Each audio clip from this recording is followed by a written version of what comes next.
Perguntaram-me uma certa, perguntaram-me se uma certa quantidade de medo é bom. Eu não creio que nenhum medo seja bom, a menos que se refiram ao fato de que se temos medo de atravessar uma rua, olharemos para um lado e para o outro antes de cruzá-la. Mas veja, eu acho que se nos foi recomendado que façamos o melhor por nós mesmos, é claro que quando me aproximo de uma rua, sempre olho para um lado e para o outro. Porém, não sinto medo. Não, porém, não creio que isso seja medo. Significa apenas ser sensato. Não relaciono isto de maneira alguma com medo.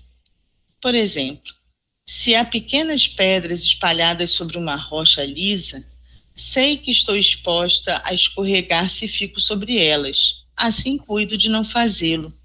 Não tenho medo. Trata-se, é claro, de fazer o que é razoável. Sobre a proteção divina. Recentemente, enquanto estava dirigindo um grupo em viagem educativa e de inspiração por 4 das Ilhas Havaianas, um policial nos alertou para não dormir na praia. Parece que ocorrera um homicídio ali. Eu estava muito impressionada pelo medo que se havia perpetuado nessas belas ilhas. Mas eu não tinha medo. Um membro do grupo tratou de contar-me dos perigos da praia. Disse-lhe: todos nós estamos sob a proteção de meu anjo da guarda e não tivemos o menor incidente em nenhuma praia. Passamos uma noite na praia onde pensei que éramos os únicos de origem inglesa. As pessoas foram muito amáveis. Alguns se aproximaram e um deles disse: há uns anos atrás a vi na televisão. Deve ter sido há 5 anos em minha primeira visita às ilhas. Pediram-me inclusive autógrafos. Assim, não acho que devemos estar apreensivos. Não creio que a apreensão possa fazer alguma coisa, exceto atrair aquilo que temia veio a mim. Senti-me completamente a salvo na praia, bem como que todo o grupo estava protegido e o estava de fato. Tenho um sentido de proteção definitiva. 2 vezes senti a necessidade de sair dos carros em que ia. Uma vez soube por quê. Não saí do veículo quando passava por um vinhedo até Los Angeles com 2 estudantes pré-universitários. Eles vinham o mais rápido que podia alcançar o velho Chevy costa abaixo. Eu estava no assento de trás e me sentia perfeitamente bem. Certa vez, porém, ia com uma pessoa que estivera bebendo uísque e ofereci-me para dirigir por ele. Mostrei-lhe minha carteira de motorista, porém não me deixou fazê-lo. Assim pedi-lhe que me deixasse descer num cruzamento próximo. Depois fui de carona num pequeno caminhão. Não havíamos percorrido sequer 5 milhas quando vi o outro carro. Havia caído num riacho e batido de lado num álamo. Do lado em que eu estivera, o vidro se quebrara e o teto dobrara para dentro. Compreendi logo por que sentia necessidade de sair. O chofer não estava muito ferido. Cortara-se um pouco, mas não estava realmente ferido. Noutra ocasião, não vi o resultado, mas senti a necessidade de sair. Esta pessoa dirigia imprudentemente. Atravessava a linha central e ultrapassava os carros quando não tinha nenhuma visibilidade. Preferi descer. Segui com uma outra pessoa que ia para o leste num cruzamento. Por isso não vi o que se passou com outro carro. Não sei. Espero que nada. Como vem, certa sensatez é boa, tal como olhar para atravessar a rua, mas certamente não é o tipo de medo que muitos seres humanos experimentam. Olhe, se você vai ter medo, digamos, de dormir numa praia, deveria ficar horrorizado então cada vez que dorme em sua própria casa. Quanta gente é assassinada na própria casa? Ou quando dorme num quarto de hotel, também lá matam as pessoas. Isso pode levar a um comportamento ridículo. Tem um sentido de proteção completa. De qualquer forma, se me tivesse sentido como me senti nesses 2 carros, teria saído com todo o grupo da praia. No entanto, senti uma absoluta proteção, sem a menor apreensão. Sabia que estávamos perfeitamente a salvo na praia.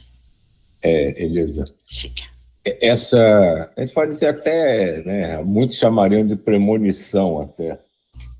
É uma coisa interessante, né? E mais acima ela fala numa frase, né, que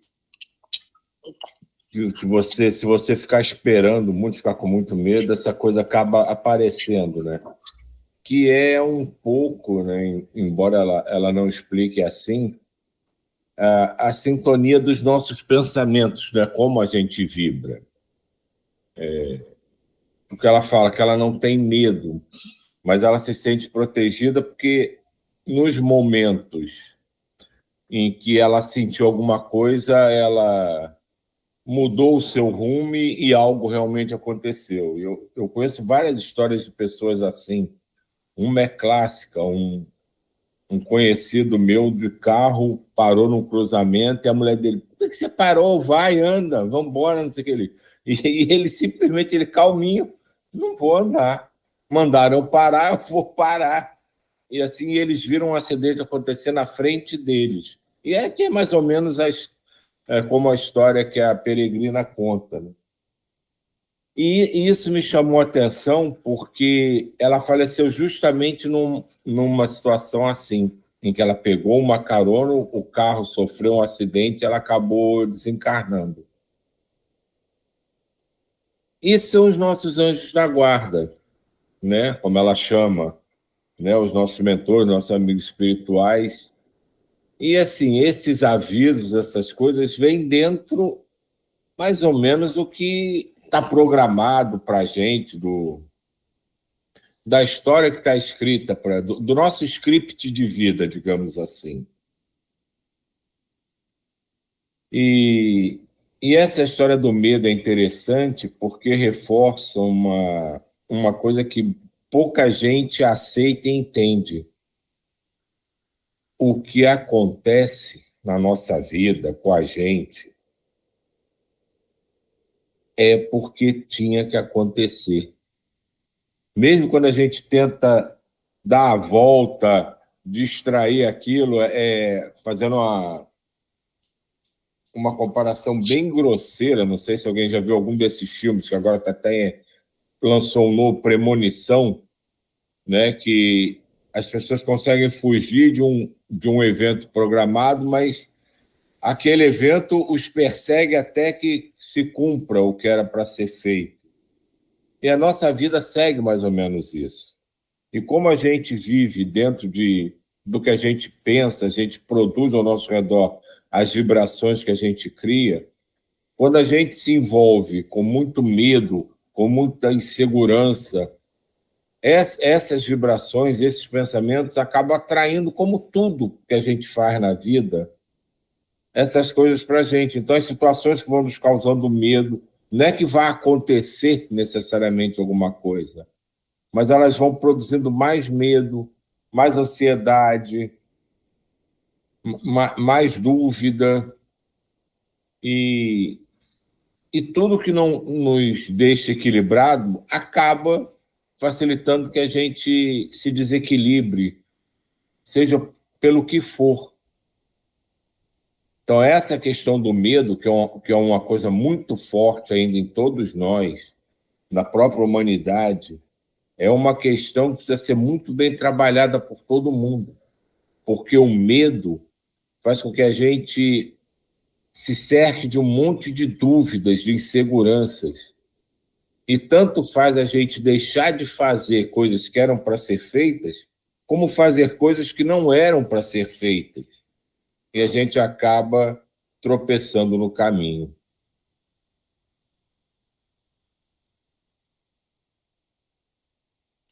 Obrigada, Silvio.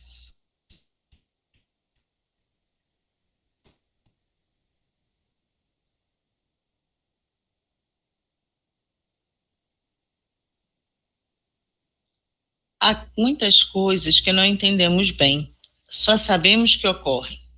Por exemplo, tomei cuidado com algumas coisas que poderiam ter me ferido. Ia caminhando por uma vereda muito escura. Os arbustos me chegavam à cabeça. Na realidade, não podia ver por onde ia, mas conhecia esta senda anteriormente e podia ver a luz no fim do túnel. Ia caminhando muito rápido quando algo que só posso chamar uma força me deteve. Refiro-me a que era suficientemente poderosa para deter. Logo segui adiante com muito cuidado para ver que coisa tão estranha ocorrera, e ali estava, um arame farpado estirado através da vereda.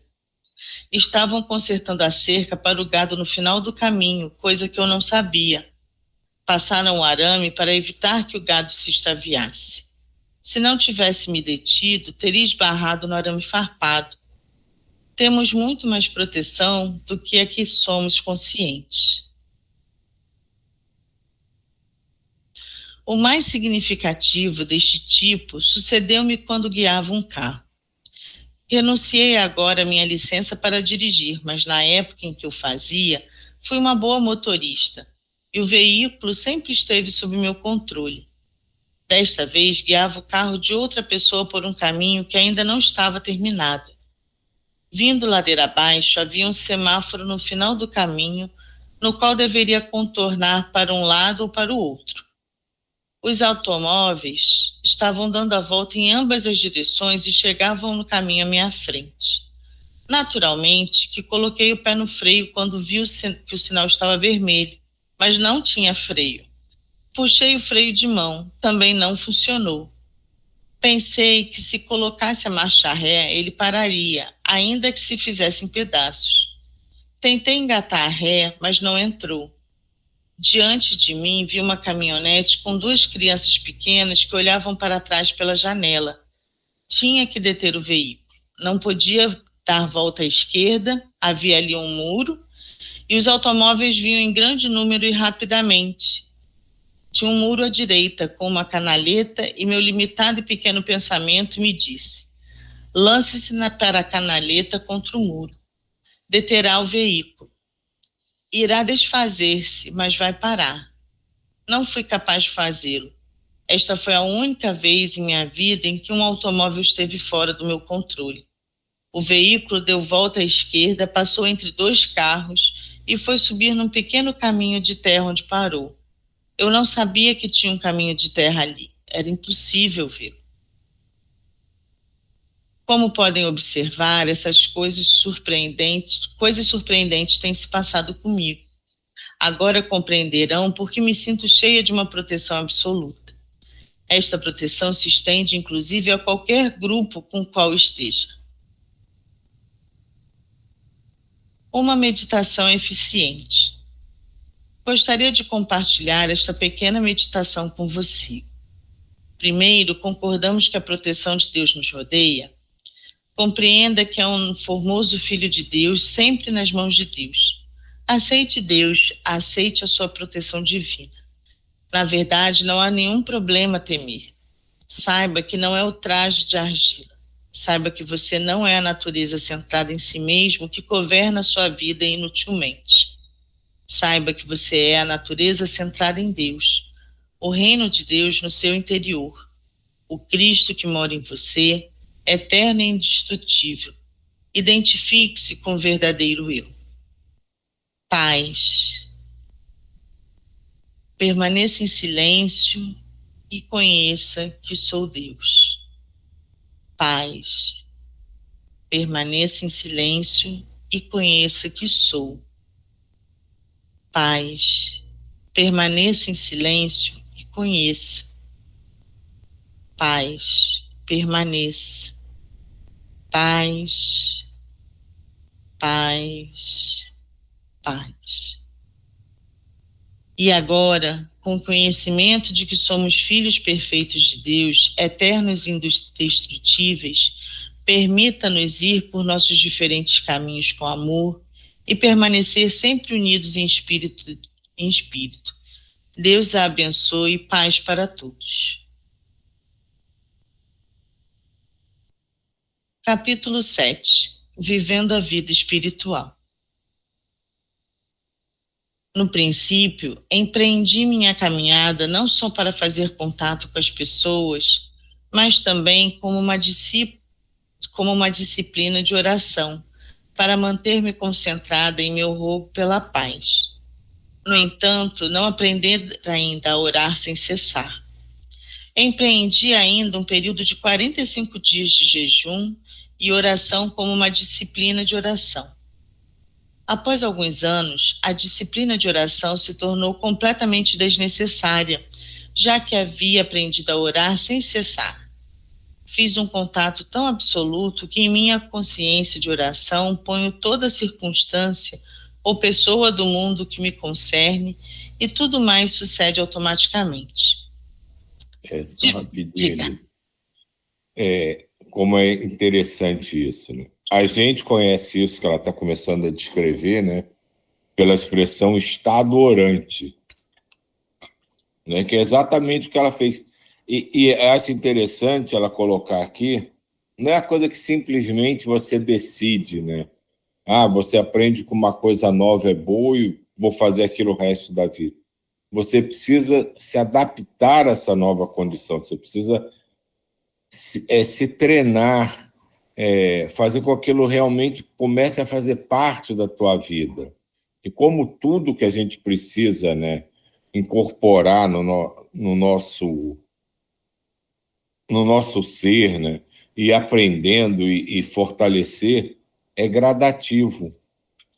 Ela começou a trabalhar isso, ela pensou nessa ideia, né, foi intuída e de fazer isso e foi desenvolvendo até que passou a ser natural.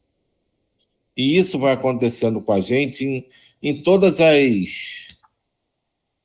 as coisas que a gente precisa se fortalecer, conhecer, se lembrar, aprender. A gente vai tendo contato, nesses primeiros contatos talvez a gente não ligue, depois aquilo começa a chamar de alguma forma a nossa atenção, a gente começa a pensar sobre aquilo e começa a tentar, às vezes, fazer algumas vezes aquele procedimento e aquilo vai num gradativo estado de integração e de se tornando aquilo cada vez mais íntimo de você, e a gente vai começando a fazer a coisa cada vez com mais facilidade, por cada vez mais tempo, e aquilo vai se incorporando e gradativamente, naturalmente, passa a fazer parte da gente. Então, tem muita coisa que a gente lê, que a gente entende que tem que passar a fazer parte da nossa vida e passa por momentos, né? Algumas pessoas de angústia, porque eu não consigo parar para meditar, não consigo parar para rezar, não consigo fazer dessa forma, achando que só porque tomou conhecimento e entendeu que aquilo é importante, que a partir daquele momento vai passar a ser uma coisa integrada totalmente na sua vida. Não funciona assim. Tudo para a gente é gradativo. A gente tem que ir se adaptando àquela nova forma de ser, de pensar, de agir, e naturalmente, aos poucos, aquilo vai se incorporando na gente, e sem perceber, um dia a gente se toca aqui, aquilo que eu queria fazer e achava que não estava conseguindo, que não ia conseguir, eu já estou fazendo direto, não estava nem me tocando.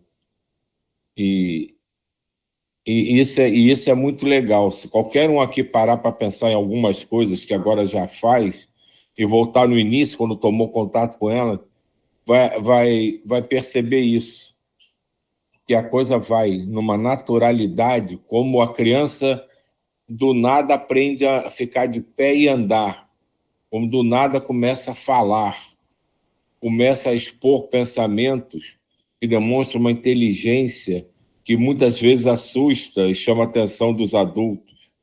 Tudo para a gente é natural e gradativo.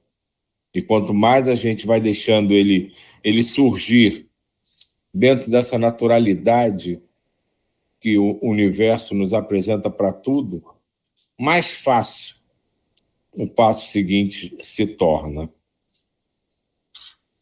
E um ponto dentro do que você está comentando, Silvio, que é importante também para mim, é entender que cada um tem o seu processo, porque às vezes as pessoas ficam se comparando e tentando fazer exatamente o caminho que o outro percorreu.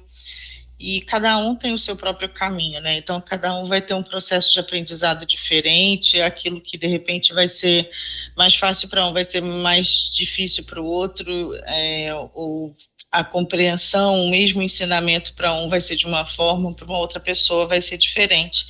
Então, também entender que esse processo é único, é individual, não tem uma fórmula.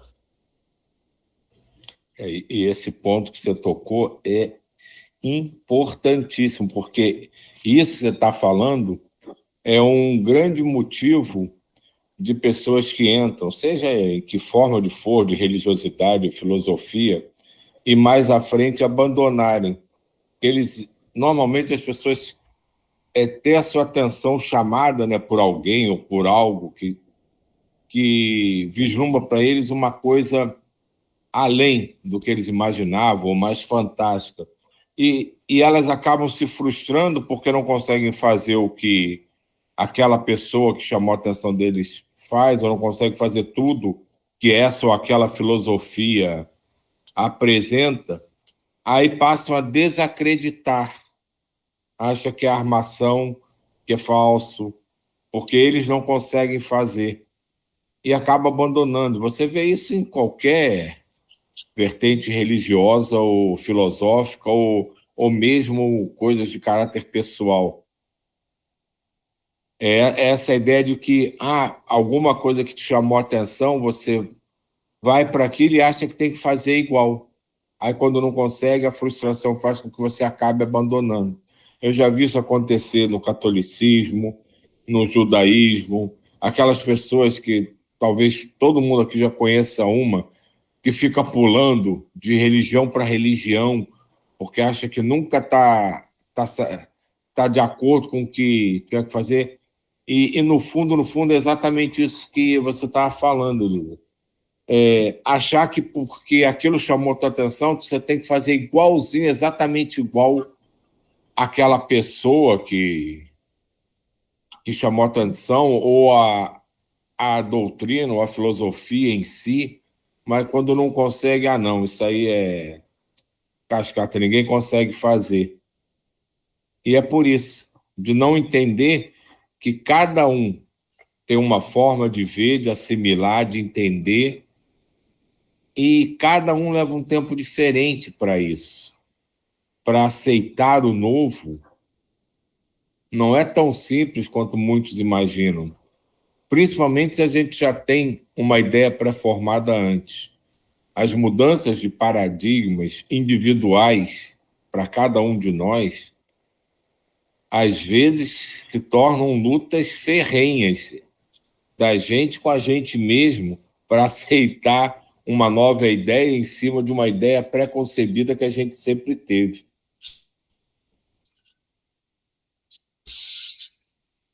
Tudo bem.